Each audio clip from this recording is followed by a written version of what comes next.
sekolah tadi kan sekarang bukan 12 lagi ya Pak, sudah 13 13 13 ya, tahun kan sekarang wajar digas 13 tahun. wajar 13 tahun.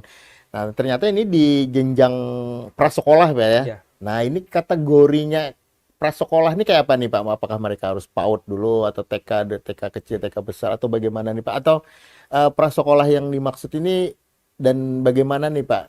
Sudah mulai kita galakkan nggak ini ya, Pak di 13 ini? ya, betul Pak. Jadi sudah mulai kita sosialisasikan. Mm-mm. Kami di BPMP itu kemarin ada namanya konsolidasi daerah. Yang kami undang adalah Kepala Dinas Pendidikan Kabupaten Kota beserta jajarannya Pak. Itu kemarin kami sampaikan bahwa termasuk mensosialisasikan wajar digas 13 tahun. Iya. Pertama itu. Kedua juga kami mengajak peran Bunda PAUD nih Pak. Peran Bunda PAUD baik itu di tingkat desa, peran Bunda PAUD di tingkat kecamatan dan tingkat kabupaten kota sampai provinsi untuk menggerakkan dan mensosialisasikan wajar digas 13 tahun. Kami juga menyampaikan banyak kajian bahwa ternyata kemampuan anak-anak yang ngikutin PAUD gitu ya, sebelum prasekolah itu ternyata kemampuan literasi dan mentalnya lebih baik dibanding anak-anak yang tidak ikuti PAUD gitu ya. Gitu ya. Apalagi pola pendidikannya tepat di PAUD gitu.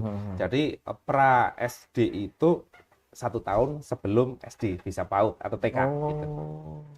Jadi yang penting sudah 1 tahun sebelum SD, usia 4 sampai 5 tahun lah gitu ya. Karena 6 tahun kan sudah bisa ke 6-7 tahun sudah SD.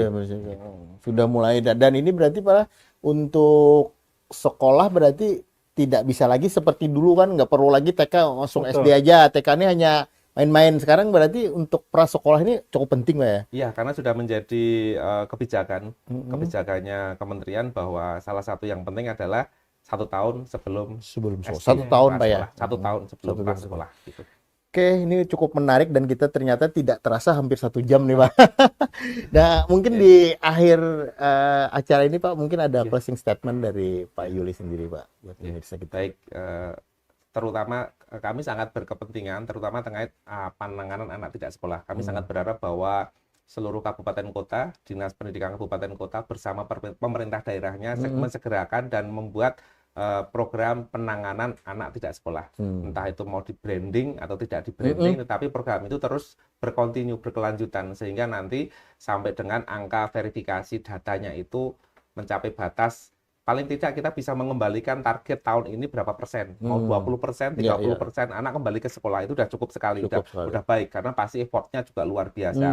Seperti disampaikan Pak Rija tadi, anak tidak mau sekolah bisa karena faktor ekonomi, bahkan faktor disabilitas. Anak dengan keterbatasan fisik disabilitas, apalagi dia juga sudah disabilitas, orang tuanya tidak mampu, jauh dari sekolah. Itu banyak sekali. Jadi harapannya nanti ada perhatian dari kabupaten kota, dari pemerintah kabupaten kota dan provinsinya untuk bisa menjemput dan mengembalikan anak-anak kembali ke sekolah. Download Tribun X sekarang, menghadirkan lokal menjadi Indonesia.